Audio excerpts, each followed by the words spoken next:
start na rin yung kwento ko after namatay ni Papa.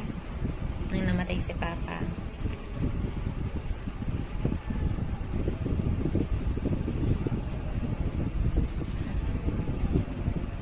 isang bagay lang ang tumatakbo sa isipan ko ng time na yun, na gusto ko nang i-end yung buhay ko.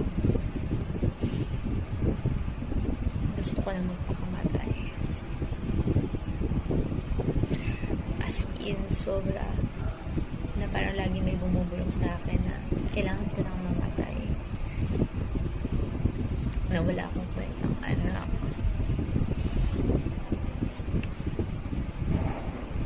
Kasi, namatay yung papa ko. Late kami nakarating. Hindi namin siya naputan ng buhay. So, yun yung binubulong sa akin.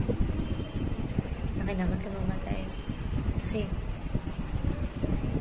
wala akong kwentang anak.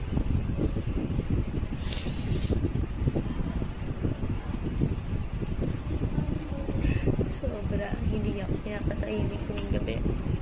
Umiiyak ako. Tapos, bawat minuto, tumitingin ako sa pulso ko. Tinitingnan ko yung pulso ko. Grabe. Na parang gusto ko siyang himahin. Tinitingnan ko yung pulso ko na kung may matalas na bagay, mga tulis na bagay na pwedeng ipangiwa dito. Gusto ko na talagang i-end yung buhay ko.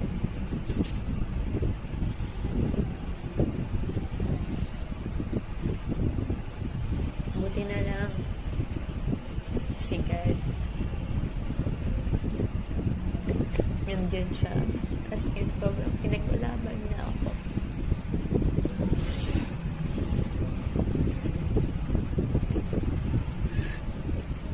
Grabe. Pinaglaban na ako sa mga negative thoughts ko na yun. Kasi kung hindi, wala na ako ngayon dito. Tapos naalala ko, ngayon na nagiging okay na ako. Kung gaano ako ka-desperate nung time na namatay si Papa sa ngayon. Sobrang iba yung difference. So, kung nakakaranas kayo ng mga ganung senaryo sa buhay na parang may bumubulong sa inyo na kailangan nyo ng mamatay, walang simpleng buhay nyo. Huwag nyo pakinggan dahil bulong yun ang kaaway natin. Mag-pray kayo sa Lord. Hanapin niyo ang Lord, magbasa kayo ng Bible. Dahil nandun lahat ng salita ng Diyos. Yung salita ng Diyos ang magpapagaling sa inyo, mag-heal, magbibigay ng peace at joy sa bawat isa sa atin. Gusto ko lang din namin sa inyo na si Satanas, mga kampo niya, mga diablo, ay patuloy na gagawa ng paraan para maglagay sa inyo ng mga negative thoughts. Basta lahat ng mga bagay na hindi nakasulat or hindi naaayon sa Biblia,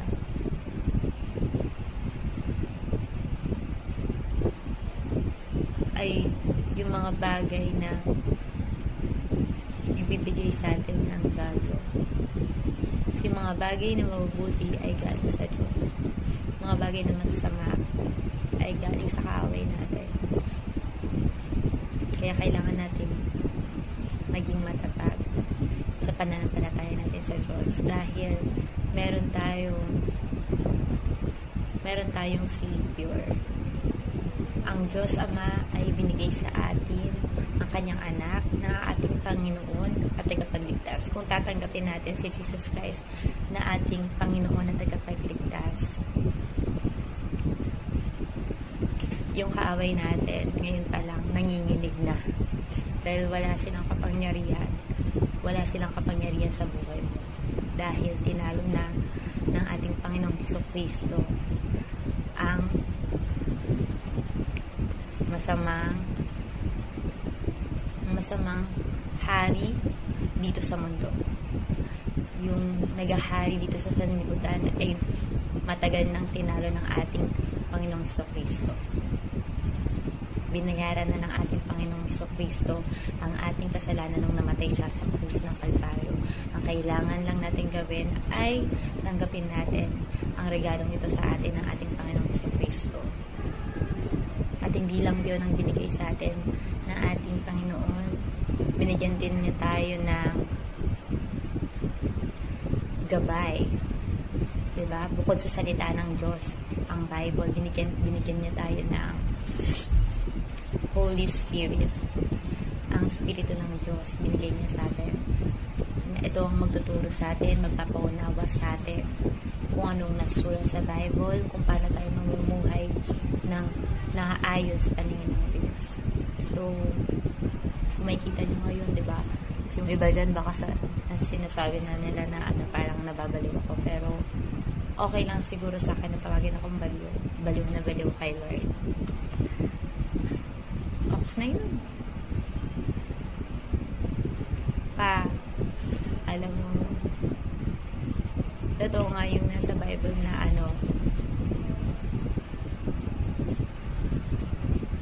yung to die is gain.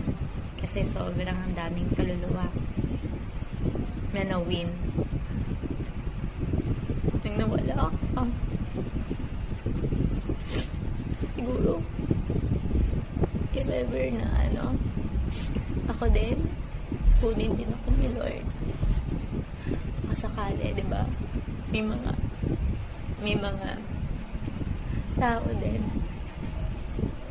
na bumalik kay Lord.